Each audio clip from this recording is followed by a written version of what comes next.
por haber aceptado la invitación de Chile Suma. Como les conté a los dos, Chile Suma es una corporación sin fines de lucro, recientemente creada, originalmente más ligada a profesionales y académicos de la Universidad de Chile, pero nos hemos ido expandiendo, un grupo más amplio, hoy día somos. Y como les conté, básicamente tenemos dos ejes principales. Uno es fomentar la tolerancia, el respeto en las ideas que permiten crear una sociedad más diversa y más rica, y de la mano con fomentar el emprendimiento como motores, ¿verdad?, para construir una sociedad más libre y que tenga mayor movilidad social. Esos son básicamente nuestros dos ejes. Hemos tenido muy buenos invitados y la verdad que hoy día muy contento de tenerlos los dos. Para partir a hacer la presentación de Silvia. Bueno, Silvia es licenciada en Filosofía en la Universidad de Chile, nos gusta mucho a algunos de nosotros eso. Es doctorada en Filosofía de la Universidad de Albert Ludwig, no sé si lo pronuncié muy bien, de Alemania. Y bueno, ha tenido una destacada trayectoria, ha sido investigadora del Centro de Estudios Públicos, donde ha tenido muchas publicaciones. El Centro de Estudios Públicos ha hecho varias publicaciones en temas de la Constitución, en temas de modernización del Estado. Y también ha sido asesora de varios ministerios en temas de educación principalmente. También se mencionaba que podría haber sido potencialmente ministra de Educación de este segundo gobierno de Piñera. A su vez, Francisco Moreno es abogado de la Católica, máster en Derecho en la Universidad de Berkeley, California. Ha sido coordinador de CLAPES, trabajó en el Ministerio de Desarrollo Social y de Hacienda, y últimamente renunció como subsecretario de Hacienda, trabajó con Felipe Larraín y con Ignacio Briones, y renunció para tirarse a esta aventura de constituyente. Así que, bienvenidos los dos, muchas gracias.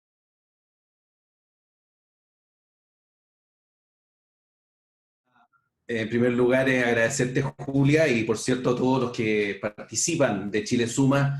Tuve la oportunidad de ver, ¿no es cierto?, la carta de navegación de ustedes, su declaración de principios, y inmediatamente me gustaría resaltar y felicitarlos por la labor que hacen, ¿ah? El hecho de estar hoy día en el ámbito público a través de valores tan fundamentales como es la tolerancia y el emprendimiento en una visión de sociedad libre es algo que sin lugar a dudas es relevante para la sociedad y para el momento político que estamos viviendo.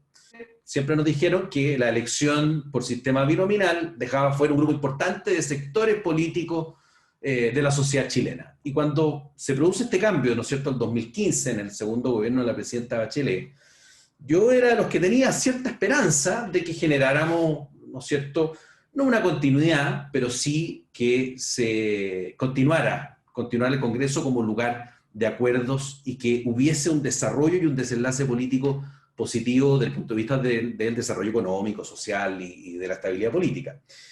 Y la verdad es que eso cambió porque desde el punto de vista práctico, yo me acuerdo cada vez que estaba dentro de la sala de la Cámara de Diputados y venían las votaciones, el sector del Partido Socialista y también la Democracia Cristiana miraban a su izquierda para ver cómo estaban votando los sectores del Frente Amplio. Y la verdad es que poco a poco la exconcertación ya no solamente había desaparecido técnicamente, ¿no es cierto?, con la nueva mayoría, pero se fueron sintiendo acomplejados de lo que habían hecho y lo que habían aportado a Chile en la década del 90 y la década del 2000. Y eso se fue transformando en algo permanente que fue minando la capacidad de acuerdo.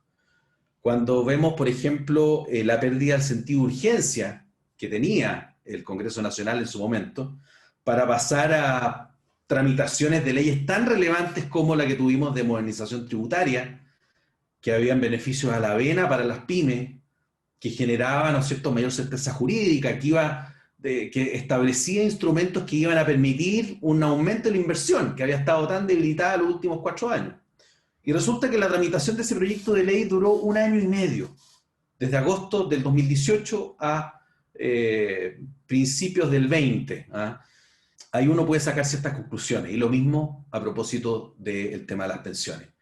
Si efectivamente la ciudadanía consideró que los hechos del 18 de octubre tenían mucho que ver respecto a cómo estaban viviendo nuestros adultos mayores, es un contrasentido absoluto que ya a más de 1 año de aprobado en la Cámara de Diputados, ¿no es cierto?, que entiendo que, si mal no recuerdo, fue en marzo del año pasado, todavía no tengamos en el Senado una ley de pensiones aprobada. Entonces, yo creo que ahí hay algo que también explica lo que pasó el 18 de octubre y el absoluto no voy a decir de odio porque sería quizás mucho, pero sí una desafección total de la ciudadanía con el mundo político.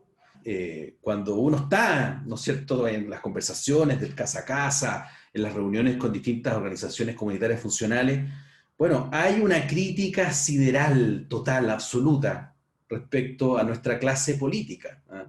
Sin diferenciación de partidos políticos y bajo una creencia absoluta y total de que hoy día los políticos están sirviendo sus propios intereses. Entonces eso es la práctica que es lo que ha provocado una deslegitimación de nuestra democracia sumamente potente. Entonces, estamos en un periodo especialmente desafiante, pero con una responsabilidad muy grande respecto a los actores, no solamente los que somos candidatos, sino que los que, si la gente lo permite, seamos constituyentes. Lo que yo reclamo y alego es que el Congreso Nacional, que por primera vez se había elegido por sistema proporcional, ¿no es cierto?, de cifra repartidora, por lo tanto tenía, convengamos, mayor, entre comillas, legitimidad democrática que los anteriores, bueno, resulta que abjuró absolutamente de sus facultades.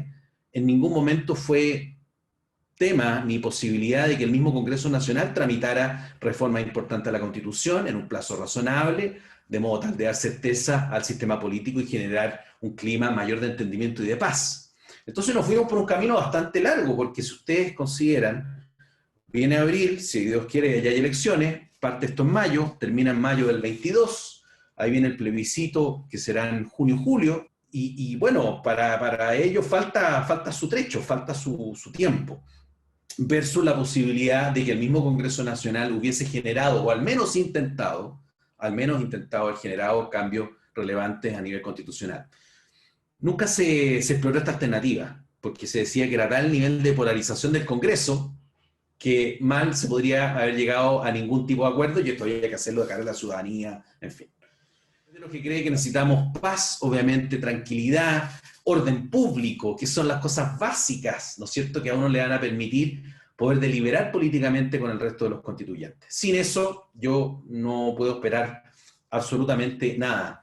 Y también algo bien relevante, y yo creo que acá se ha producido una herida muy profunda en el tejido social.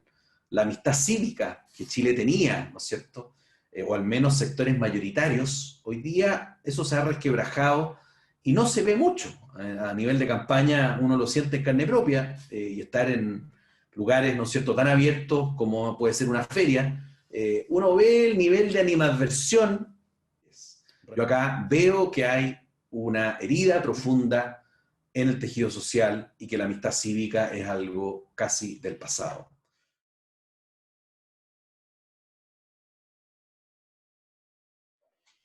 A ver, partamos por el origen tal vez. ¿Quién soy y de dónde vengo? Estudié licenciatura en filosofía, como decía Cristian, y me doctoré en Alemania, y la verdad es que mi pasión por la filosofía, o mis inquietudes por la filosofía, no tienen nada que ver con filosofía política, eran ontología pura, así, ser, metafísica, ontología, y eso es realmente lo que me apasiona. Y cuando volví de vuelta de Alemania, viví 7 años en Alemania, y me formaron políticamente allá, y vi lo que era un Estado que realmente presta servicios a sus ciudadanos y donde tú tienes la certeza que tienes un piso mínimo que te garantiza una cierta dignidad. Eh, También vi las partes negativas que tiene ese Estado. Bueno, y cuando volví a Chile, me dediqué a trabajar en la universidad, en temas de filosofía, pero la verdad es que se me fue haciendo cada vez más difícil dedicarme a leer a Platón y Aristóteles en griego, y buscando qué significa ser, existir y la nada, cuando yo veía tanta pobreza en ciertas partes, cuando veía que mis alumnos entraban a estudiar filosofía a la Universidad Andrés Bello, sin entender lo que leían, sin ninguna posibilidad después de ejercer esa carrera en el colegio siquiera, porque no tenían esas habilidades para poder hacerlo, y veía la frustración, y más encima veía alumnos que sus papás estaban sacando la cresta para pagar la carrera y se estaban endeudando, y que ellos estaban cero motivados por estudiar. Bueno, fue harta frustración y desilusión, y pensé que ahí podía hacer algo yo en materia de educación, de cómo mejorar la educación a nivel de educación superior y luego en educación escolar, y me metí de lleno en el tema de políticas públicas. Ahí entré al Centro de Estudios Públicos en 2010, Ahí trabajé con Arturo Fontaine y con Harald Beyer, que fue como mi mentor. Me dediqué a trabajar temas de educación, de primera infancia, y entré a trabajar al Ministerio de Educación, donde presentamos muchos proyectos y donde tuve las primeras frustraciones políticas, donde tú presentabas un proyecto que todos los expertos estaban de acuerdo, y sin embargo te decían los políticos que no lo iban a aprobar, simplemente porque era un proyecto que venía de Sebastián Piñera, y que era después revolución estudiantil, con Giorgio Jackson, la Camila Vallejo, y que después de eso, de alguna forma, nunca más el Congreso se sentó a discutir un proyecto de Sebastián Piñera, aunque ese proyecto significaba darle educación parvularia gratuita a todos los niños en Chile. Primera frustración grande que tuve ahí. Luego volví al CEP, donde desde el 2014 que estoy trabajando temas de educación, temas de primera infancia. Los últimos 3 años he estado también dedicados a temas de conservación de la naturaleza y a temas constitucionales, relativos a derechos sociales, provisión, educación, sobre todo. Siempre he estado interesada en el fondo en cómo poder contribuir a tener un mejor país, qué podemos ganar de la evidencia científica, de la experiencia internacional, cómo podemos implementarla, y por supuesto no soy neutral, tengo ciertos principios, ¿verdad? Pero me encuentro bastante pragmática. Yo le decía a Harald antes, yo podría ser una mercenaria, yo podría trabajar para Bachelet, para Piñera, para el que sea, porque a mí me interesa cómo podemos diseñar un buen modelo que funcione bien. Tú me das los principios y yo te lo hago. Pero a mí lo que me preocupa, porque veo una crisis política muy profunda, donde veo una polarización de la élite política, y donde veo que hay un grupo no menor de personas que no creen en la democracia, que no creen en los principios de la democracia, que no creen en la tolerancia, que no creen en el respeto al otro, que no creen en el respeto a la diferencia, y que no creen en la democracia como mecanismo para zanjar las diferencias de forma pacífica, sino que ellos legitiman la violencia como acción política cuando consideran que las causas son justas. Y eso lo considero sumamente riesgoso. Y creo que si no logramos, a partir de esta convención constitucional, llegar a acuerdos mínimos con una centroizquierda democrática y con una centroderecha democrática, nuestro futuro se ve bastante mal. Y creo que si uno mira para atrás, los últimos 30 años donde gobernó la Concertación, pero gobernó con la derecha. Se aprobaban los proyectos con los votos de la derecha, y eso fue lo que le hizo bien al país, porque la derecha y la Concertación estuvieron juntos en ese sistema binominal.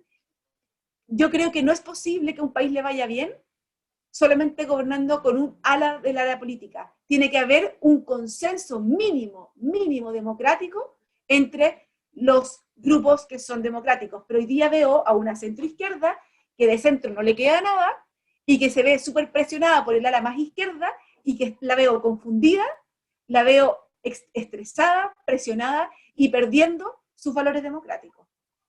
Entonces me preocupa mucho, creo que estamos en una crisis política muy profunda, pero creo que si lo hacemos bien, podemos salir fortalecidos, y quiero colaborar en hacerlo bien. Me parece que si entendemos que la democracia se funda en 2 principios básicos. Uno, en que nadie tiene la verdad, porque si tuviéramos la verdad, seríamos un Estado religioso, ponte tú. Si fuéramos la verdad religiosa católica o la verdad musulmana, como son los estados musulmanes, ¿verdad? Tenemos esa verdad, pero la democracia reconoce que nadie tiene la verdad, y por lo tanto tenemos que encontrarla entre todos. Y el mecanismo que hemos decidido para zanjar qué hacemos cuando tenemos diferencias es la mayoría, y una constitución que es antimayoritaria para resguardar ciertos principios básicos donde hay consensos mayoritarios. Así todo, tú dices, esa persona tiene el mismo derecho que yo. Eso es la democracia. ¿Y cómo se zanjan las dificultades o las diferencias? Con diálogo. Y yo siento que eso, que es el principio más básico de la democracia, se ha perdido en ciertos sectores. Y es fundamental recuperarlo. Si no lo recuperamos, no le veo futuro, y creo que esta convención constitucional, lo más importante que tiene, es que puede tratar de restaurar ese principio básico. Si logramos restaurar ese principio básico con una centroizquierda democrática, yo creo que tenemos un buen puerto y una buena salida. Pero hay que convencer a esas personas de que ese es el camino. Y creo que no están 100% convencidos. Pero lo que importa acá, más que parlamentario o semiparlamentario o presidencial, es que el modelo que tengamos funcione.